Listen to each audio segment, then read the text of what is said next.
لیکن پاکستان تحریک انصاف کی قیادت نے جو مذاق کیا عوام کے ساتھ اور جس طریقے سے عوام کے جذبات کی انہوں نے توہین کی ہے، لوگ ان کے کہنے کے اوپر نکلنے کے لیے تیار نہیں ہیں۔ یہ میکسیمم خیبر پختونخوا کے اندر جو 5 اگست کو شو کرنے جا رہے ہیں، یہ 5 اگست کا شو خیبر پختونخوا کے اندر کریں گے، جہاں سے خیبر پختونخوا کے ظاہر ہے 4.5 کروڑ آبادی ہے، جس میں سے کم از کم 2.5 سے 3 کروڑ ووٹر ہے عمران خان کا، تو وہ تو لوگ نکل آتے ہیں اور اس کی بیس کے اوپر یہ بڑی بڑی باتیں بھی کر دیتے ہیں۔ لیکن پاکستان کے اندر جلسہ کرنا ان کے لیے کتنا مشکل ہے، وہ اب جو ہے وہ 5 اگست کے بعد ہم دیکھیں گے کہ کیا ہوتا ہے عمران خان کی رہائی کی تحریک کے لیے۔ فی الحال سچ یہ ہے کہ اتنے بڑے ووٹ بینک کے باوجود، پاکستان کی مقبول ترین پارٹی کے باوجود، 7 مہینے سے بڑی بڑی باتیں کرنے کے باوجود یہ لوگ عمران خان کو ہاسپٹل نہیں شفٹ کروا سکے۔ عمران خان کی دونوں آنکھوں کا علاج اور اس کے متعلق ایک فرینڈ آف کورٹ بنایا گیا بیرسٹر سلمان صفدر کو۔ پچھلے 8 مہینے میں ایک بیرسٹر سلمان صفدر ہے جس نے قید تنہائی میں ملاقات کی ہے۔ یہ لوگ عمران خان کی فیملی کے ساتھ ملاقات نہیں میک شور کروا سکے، یہ عمران خان کو کسی اسپتال منتقل نہیں کر سکے، جینوئنلی ان کی اس وقت صحت کا معاملہ ہے۔ تو اس لیے یہ صرف باندر ٹپوسیاں ہیں، یہ صرف ان کی گپیں ہیں، آپ ان کے اوپر کسی قسم کا کوئی ٹرسٹ جو ہے وہ نہیں کر سکتے۔ اور ان کی جو انٹرنل پولیٹکس ہے، یہ آپس میں جس طریقے سے لڑ رہے ہیں، یہ عمران خان کی چائنا کاپیاں، یہ نمونے، تو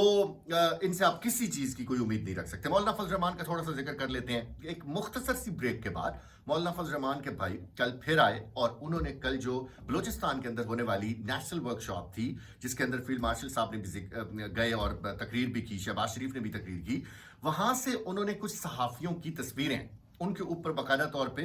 گول دائرے لگا کے مولانا فضل الرحمان کے بھائی مولانا ضیاء الرحمان صاحب نے کل میڈیا کے اوپر آ کے پیش کی۔ ٹویٹر کے اوپر انہوں نے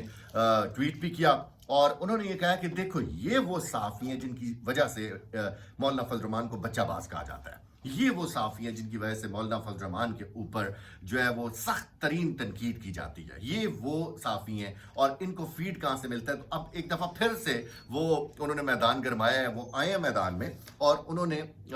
اس کے اوپر بات کی ہے، اور انہوں نے یہ بھی کہا ہے کہ مولانا فضل الرحمان جو ہے وہ اس دفعہ کسی کے کہنے کے اوپر نہیں، کسی کے اشارے کے اوپر نہیں، بلکہ وہ ایک نیشنل کاز کے لیے نکلے ہیں، اور وہ بلوچستان کے اندر، خیبر پختونخوا کے اندر جو دہشت گردی کے معاملات ہیں، ان تمام تر معاملات کے اوپر ایک حتمی موقف انہوں نے اپنایا ہوا ہے اور وہ کسی صورت بھی پیچھے نہیں جائیں گے۔ اب یہ جو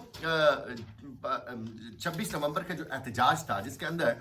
بہت سارے لوگ مارے گئے، پاکستان تحریک انصاف یہ دعویٰ کرتی ہے۔ سلمان اکرم راجہ صاحب کل ٹویٹر کے اوپر آئے اور ٹویٹر سپیس کے اندر وہ پھٹ پڑے باقاعدہ طور پہ، اور انہوں نے یہ کہا ہے کہ جب ان سے پوچھا گیا کہ بیرسٹر سلمان صفدر اور کیا نام ہے جو بیرسٹر غور صاحب ہیں اور سلمان اکرم راجہ صاحب ہیں اور سردار لطیف کھوسا، انہوں نے بھی ٹی وی کے اوپر بیٹھ کے بہت بڑی بڑی باتیں کی تھی کہ اتنے بندے مر گئے، ہمارے پاس اتنے جو ہیں وہ ثبوت ہیں۔ تو انہوں نے کہا یہ جو کیسز لگے ہوئے تھے عدالتوں کے اندر، آپ نے اس کے اندر جا کے گواہی کیوں نہیں پیش کی؟ اور ان تمام تر مقدمات، آپ پاکستان تحریک انصاف کی نائلی دیکھیں کہ 26 تاریخ کے تمام تر مقدمات کے اندر ان مقدمات کو کلین چٹ دے کے کل عدالت نے فارغ کر دیا ہے۔ کیوں؟ کیونکہ اس کے اندر جو بیرسٹر گوہر ہیں، پاکستان تحریک انصاف کے چیئرمین ہیں، اور جو سلمان اکرم راجہ صاحب یا باقی جو لوگ ہیں، یہ بطور گواہ بھی پیش نہیں ہوئے۔ انہوں نے دعویٰ کیا کہ ہمارے بندے مارے گئے، لیکن یہ بطور گواہ بھی پیش نہیں ہوئے۔ اور ریزن کیا ہے اس کی ریزن یہ ہے کہ سلمان اکرم راجہ صاحب کہتے ہیں کہ پنجاب کے کچھ لوگ، اس کا ایک بیٹا مارا گیا، ایک بزرگ کا، ہم اس کے پاس گئے، ہم نے ان کو کہا کہ آپ کو خیبر پختونخوا شفٹ کر دیتے ہیں، منتقل کر دیتے ہیں، اور تاکہ آپ کو محفوظ بنایا جا سکے، اور اس کے بعد ہم ثبوتوں کے ساتھ آپ کو عدالت میں پیش کریں گے۔ تو وہ بابا جی یہ کہتے ہیں کہ میرا بیٹا تو چلا گیا ہے، لیکن ایجنسیوں والے میری 3 بیٹیوں کے گھر گھسے اور وہ ان کو جا کے بھیجا تنگ کر رہے ہیں۔